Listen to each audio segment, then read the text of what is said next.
Oh, hey guys, Boston fan back, and today I'm making my monthly allowance video where I show off what I got with the $100 that I am allowed to spend out of I get $100 out of our checking account and I get to use it for whatever I want. Of course, I have other money that I save from selling on eBay and stuff like that. That's a separate account. I do have a couple videos that I'm going to make shortly. I've made some purchases over the summer that I haven't shared yet, but typically I don't tap into that as much as I can because I am kind of without a sports room right now, so I don't know exactly where I want my collection to go big picture. So I've got a decent amount saved. It's in a high yield savings account or online, so I'm making $10 in interest a month.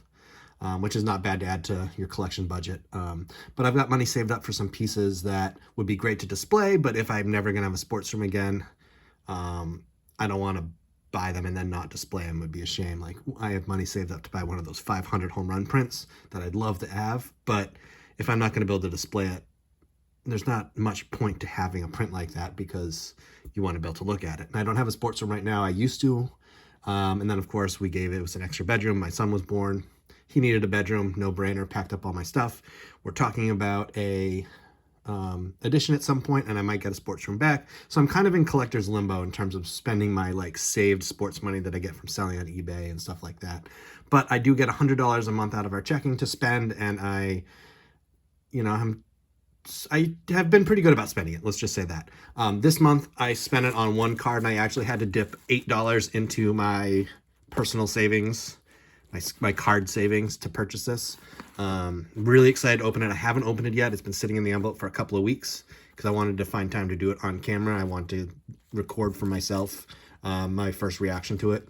Before I open it, I want to give Eddie from Eddie's Cardboard Chaos a huge shout out. I had this waiting on eBay and couldn't pull the trigger because I wasn't sure it was the exact right card, and I couldn't tell if I was being too picky about it. So I shot him a link to it and said, hey, text me. I'm going to be on the beach, but text me what you think. I got an offer from the seller that reduced the price like you often do. And so he helped me confirm yes, this is what I wanted. And it was because if I didn't want it, I wouldn't have been considering it, but I couldn't pull the trigger. I got a vote of confidence from him saying, hey, it's a great card, great price. You should pull the trigger. So huge shout out to Eddie for that. And then when I got back from the beach, I was like, yep, he's convinced me. And so, I've always wanted a card like what you're going to see, and I want it to be a Red Sox card. And so I picked a Red Sox card, and you'll see who it is, and I'll explain why I picked this and what I got. Can't wait to see it. It's from a historic set, wrapped up nicely. Thank you. You're welcome. Got my old box cutter here. Not going to damage the card, so don't worry. It's slabbed. Take it out sideways so we can't tell. I haven't seen it yet. And it is my first. Oh, that's so sweet. Oh, it's so neat to hold it. I've never held one of these cards before. This is my first T206, and it is of Jake Stahl. So it is a Red Sox player. The front looks so nice in person. I'm not looking at it under a microscope or really close, but this looks like it was printed, at least the front was printed a couple years ago. Like, it is bright colored. PSA 2, good. And the reason it's good, it's a little staining on the back, which I didn't mind. I think that adds a little bit to it. But there's a slight paper loss right there. And I, was like, how much is that going to bother me? And looking at it right now, it doesn't. It might not even be paper loss. Hold on, I'm going to take it off for a second. I don't know if it's paper loss or just, for whatever reason, the ink didn't set, because I don't see any ripping or any kind of rough paper around there. So I don't know, maybe it's not paper loss. Maybe the ink just didn't set there. So cool. So anyway, this is awesome. Guys, this is so cool. I'm almost shaking, but not quite. So T206, first one in my collection. That was one of my goals this year, 2023, was to get it T206. I wanted it to be a Red Sox player. And I wanted to be there's 5 or 6 Red Sox players on the set. Tris Speaker, too expensive, off the chart.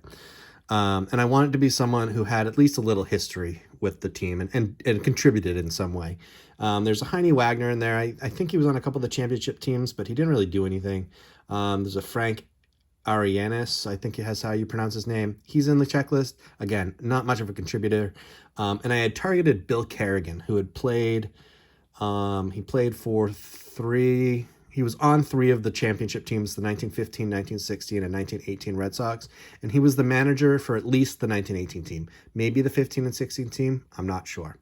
And that's the card I had targeted. But as I've watched more videos, I've come to appreciate a lot of people talking about the art in the card, and that it's also an art piece. And the Bill Kerrigan card is just kind of a not great picture. It's just kind of, and it looks kind of cartoonish, and the background's just straight red. It's not that attractive. It does show Boston, which is cool. But then I saw Jake Stahl, and this card to me just looks so much better. It's got the cool, the sky blue background, the green. It just looks like a nicer card. I do want to get the Kerrigan in the future. That is still on my list.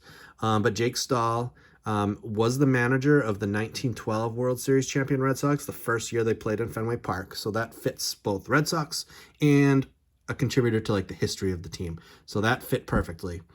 I thought that the card looked really cool. It shows Boston right on the front, which I love. Now there's two versions of the Jake Stahl card. There's one where his hands are down, it's not showing. I think the one with the glove up, so glove shows, just looks way better. In addition, Jake Stahl also led the American League in home runs. I don't think he was playing for the Red Sox in 1910. He hit 10 home runs, led the league, so a little bit of baseball history there. And so Jake Stahl became my target, and then I, saved any Jake Stahl T206s that came up. And then this one came up for a good price. I got it for shipped $108, which for a card that looks this nice, no creasing on it. Centering is obviously a little off, but there's borders all around, which is typically what I look for when I buy a card. I want white showing all around. Doesn't have to be perfect. Back, Piedmont back, I think those are pretty common. I haven't done tons of research. Corners, not great, but they're for a card that's, 104 years old, 114 years old. Like, that's awesome. I think the staining to me is like, oh, maybe that's a little tobacco stain, like it adds to the history. For me, this is going to be a dinner table card.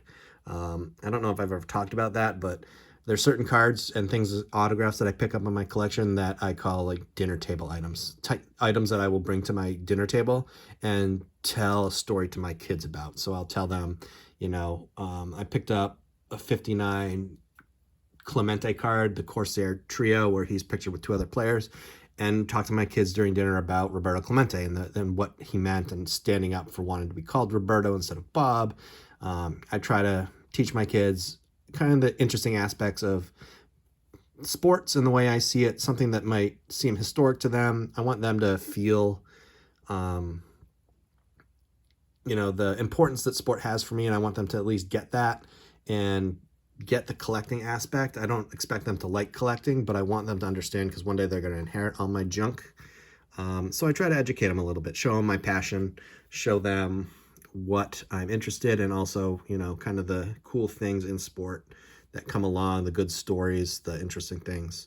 And so educating them a little bit about tobacco cards and stuff I think would be pretty cool. I'm definitely going to bring this to the table and show them.